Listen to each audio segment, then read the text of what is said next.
दिन की बात है। अरे, घर में रखा सारा भोजन तो खत्म हो गया। अगर आज मेरे अंडे फूट गए तो मैं अपने बच्चों को क्या खिलाऊंगी? मुझे तो इनके लिए खाने का इंतजाम करना होगा। अरे क्या हुआ टोनी, तुम इतनी उदास क्यों लग रही हो? मुझे बता, क्या पता मैं तुम्हारी मदद कर पाऊँ। कालू भाई, मैं भोजन को लेकर थोड़ी उदास हूँ क्योंकि मेरा सारा भोजन खत्म हो गया है। रात के खाने के लिए भी कुछ नहीं है।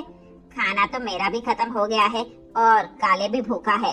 भोजन तो मुझे भी लाना है, पर मैं तो चाहकर भी नहीं जा सकता हूँ क्योंकि मेरे पंख में चोट लग गई है।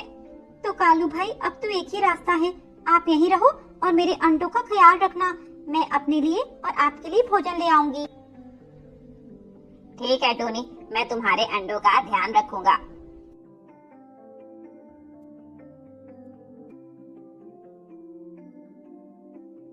टोनी उड़कर जंगल में चली जाती है और मक्का के खेतों से कुछ मक्का के दाने अपने पंखों में जकड़ कर ले आती है।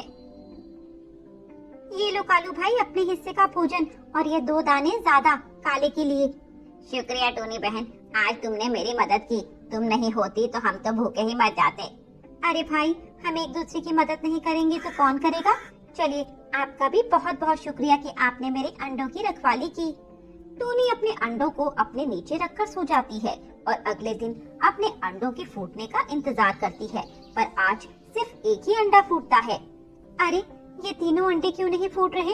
ये कब फूटेंगे? टोनी अपने पहले बच्चे को गले से लगा लेती है और उसको खूब प्यार करती है और उसे खाने को भी देती है, पर जल्द ही वह सारा भोजन खत्म हो जाता है। अरे, ये सारा भोजन तो खत्म हो गया। अब शाम को हम क्या खाएंगे? मुझे तो फिर अब भोजन की तलाश में जाना होगा। ऐसा सोचकर वह कालू के पास जाती है और उससे कहती है, तो भाई, मुझे आज फिर भोजन लेने जाना है। क्या आप मेरे अंडों और मेरे बच्चों का ध्यान रख लेंगे? हाँ हाँ, क्यों नहीं, तुम जाओ। चिंता मत करना भाई, मैं आपके लिए भी भोजन ले आऊंगी। टोनी फिर जंगल में भोजन की तलाश में निकल जाती है और कालू आज फिर उसके अंडों की देखभाल करता है। तभी कालू के मन में एक विचार आता है। अरे वाह, यह तो बहुत ही अच्छा आइडिया है। क्यों ना ये जो अब चल रहा है ऐसे ही चलता रहे और मैं यहाँ आराम से बैठा रहूं और वह टोनी मेरे लिए भोजन लाती रहे।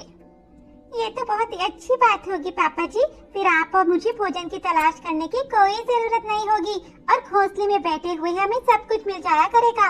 बस ये सब ऐसे ही चलता रहे भगवान, फिर मैं तेरे नाम से भंडारे करवाऊंगा, भंडारे। शाम को टूनी आकर कालू को उसके हिस्से का भोजन दे देती है। कालू की तो अब मौज हो रही थी। उसे तो खाने की तलाश में कहीं जाने की जरूरत ही नहीं पड़ती थी। सब कुछ उसे बैठे बिठाए मिल जाता था। एक दिन जब टूनी भोजन लेने गई थी, तब उसके बाकी अंडे भी फूट जाते हैं और उसमें से बच्चे भी निकलने लगते हैं। अरे वाह, ये बच्चियां तो कितनी प्यारी हैं और कितनी सुंदर। टूनी चिड़िया तो सच में बहुत भाग्यशाली है कि उसकी इतनी सुंदर संतान है और यह मेरी संतान पता नहीं किस पर गया है इतना काला। अरे पापा जी, आप क्या कहना चाहते हैं कि मैं सुंदर नहीं? और क्या, किस एंगल से सुंदर है तू? सुंदरता तो इसे कहते हैं। देख, टूनी की बेटियां कितनी सुंदर हैं। जब उनकी माँ सुंदर है इसीलिए यह सुंदर है। आप खुद को देखो, क्या आप सुंदर हो? आप सुंदर नहीं हो तो मैं कैसे सुंदर हो सकता हूँ? आप पर ही तो गया हूँ मैं, इसीलिए मुझे दोष मत दो। ये सब आपके कारण हुआ है। कालू चुप हो जाता है। तभी टूनी भी भोजन लेकर वापस आ जाती है। अच्छा हुआ टूनी तुम आ गई। ये देखो, तुम्हारे सारे अंडे फूट गए और इसमें से बच्चे भी निकल गए। टूनी अपने बच्चों को देखकर बहुत खुश हो जाती है। कालू भाई, ये लो आपका भोजन और मेरे अंडों का ख्याल रखने के लिए आपका बहुत बहुत शुक्रिया। कालू अपना भोजन लेकर अपने घर आ जाता है। अगले दिन टूनी पूरे जंगल के पक्षियों की दावत रखती है और सभी को भरपेट भोजन करवाती है। सभी पक्षी टूनी की बेटियों को बहुत आशीर्वाद और तोहफे देकर जाते हैं। टूनी, तुम्हारी बेटी तो हूबहू तुम्हारे पर है। इनको हमारा खूब सारा आशीर्वाद। शुक्रिया लूसी बहन, मेरी तरफ से ये तोहफा इन सभी प्यारी प्यारी बच्चियों के लिए। अरे गौरी बहन, इसकी क्या जरूरत थी? इसमें कुछ खाने की चीजें भी हैं जो मैं अपनी बेटियों के लिए लाई हूँ। सभी पक्षी बच्चों को तोहफे और आशीर्वाद देकर चले जाते हैं। वहीं ऐसे 3 दिन बीत जाते हैं। कालू का सारा भोजन खत्म हो जाता है। अरे ये टूनी भोजन ढूंढने नहीं जा रही, 3 दिन से यहाँ आई नहीं मेरे पास। पापा जी, जाकर देखो एक बार मामला क्या है, ऐसे तो हम भूखे मर जाएंगे। हाँ बेटे, तेरी बात में वजन है, रुक मैं अभी जाता हूँ। कालू टोनी के पास जाता है और उससे इस बारे में बात करता है। अरे टोनी, क्या हुआ? सब ठीक तो है ना? तुम 3 दिनों से भोजन ढूंढने नहीं जा रही? वो मैंने पहले ही काफी भोजन जमा कर लिया था। मुझे पता था मेरे बच्चे जब होंगे तो इन्हें भोजन की बहुत जरूरत होगी और कुछ खाने की चीजें मुझे इनके जन्मदिन पर मिल गई थी, तो मैं इसीलिए नहीं जा रही। कितने उपहार आए हैं ये देखो मेरी बेटियों के, उसमें सिर्फ और सिर्फ खाने की चीजें ही तो हैं, और क्या है? अच्छा, तो तुम भोजन ढूंढने नहीं जाओगी? नहीं, मेरे पास 2 हफ्तों का भोजन है, मुझे बाहर जाने की जरूरत नहीं। वैसे भी मैं अपना ज्यादातर समय अपनी बेटियों के साथ गुजारना चाहती हूँ। कालू ये सुनकर मुंह लटकाकर वापस आ जाता है और उसने जो 2 हफ्तों में आराम किया था, अब उसके आराम हराम होने की बारी आ गई थी। अपने बच्चों के आते ही ये टूनी तो एकदम बदल गई। मैं जो इतने दिनों से आराम कर रहा था, अब वो आराम मुझसे छिनने वाला है। हाँ पापा जी, यही सच है।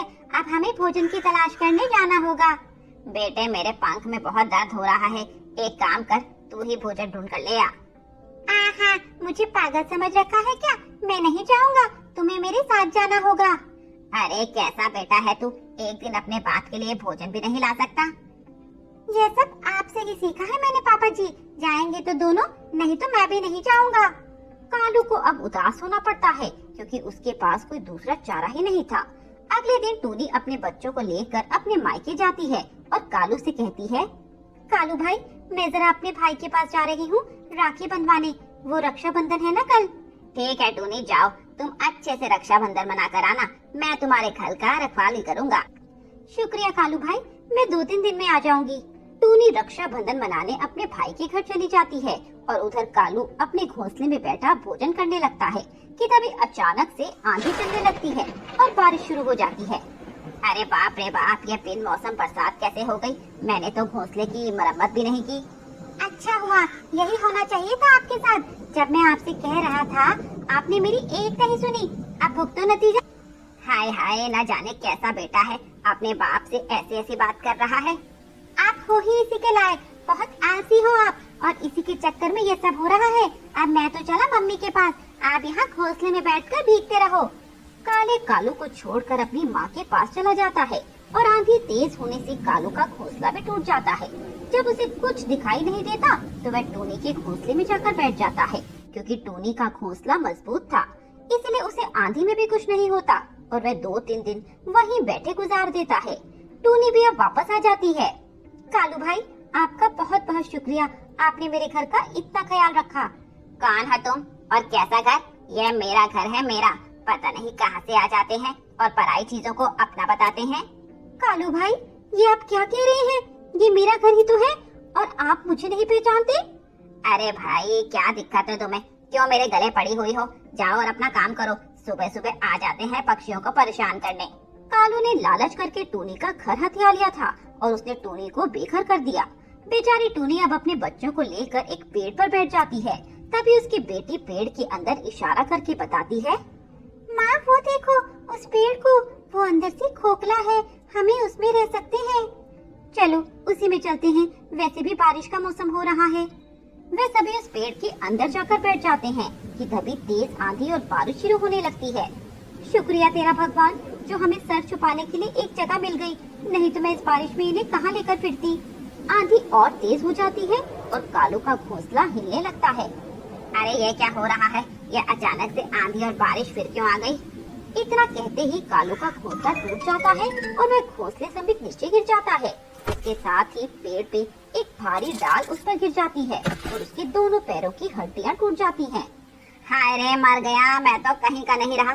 पहले ही पंख जख्मी थे, अब पैर भी टूट गए, अब तो मैं चल भी नहीं पाऊंगा। हे भगवान, ये तूने क्या किया? मैंने तो कभी किसी का बुरा नहीं किया था। ऐसा कहकर कालू जोर जोर से रोने लगता है। कालू को ये सजा उसकी करने की मिली थी जो उसने टूनी के साथ किया, वही कुदरत ने उसके साथ कर दिया।